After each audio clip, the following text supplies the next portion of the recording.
Chapter 13. PC Sarah Land sat pointing the speed gun at the road. It was a thankless task, one that the rest of the force tried to dodge with all their might.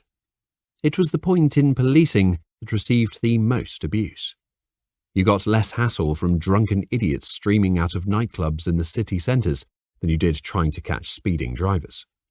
The narrative had already been set that the motorist was being fleeced for their hard-earned cash by taxation, and them paying even more because they were a few miles per hour over the speed limit was a conduit to rage.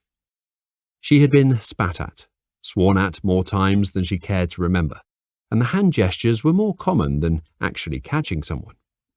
She sat on the Pattinson Road, a usual haunt for speeding motorists, and hence speed cameras.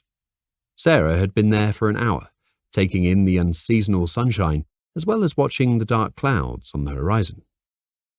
She was due to finish her shift in a couple of hours and had left the washing out before she left home. She hoped she would get back before the rain, or all the hard work of the sunshine that morning would be wasted. A red Fiat Bravo came flying around the bend. She watched the speedometer on her speed gun go through 30, 40, and 50 before looking away as it got to eye-watering speeds. The driver waved his hand out of the window as he slowed down. As he got closer, she could see that it was a fist rather than a hand.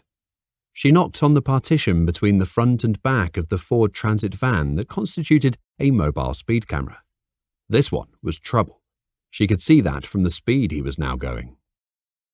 As the car slowed to a halt in front of the Transit, blocking it from catching any other speeders, the man started shouting. The two police officers manning the camera alighted and walked towards him. PC Sarah Land and her colleague PC Simon Street had seen this many times before. As soon as they got close, the driver would slap their foot on the accelerator and be out of sight. But they got out so their body cameras could catch the abuse. It would be far more compelling in court later on than their simple written testimony. This man had taken a simple speeding ticket, £100-odd fine, and 3 points on his licence, and turned it into a court case for abuse. Not the brightest. As predicted, when they got close, the man put his foot on the accelerator to get away. But he wasn't totally in control and stalled the car. By the time he'd worked out what was going on, PC Sarah Land had opened the car door. He was on the grass, looking up at two police officers seconds later. The strong smell of alcohol reached their faces, even though his mouth was down by their knees.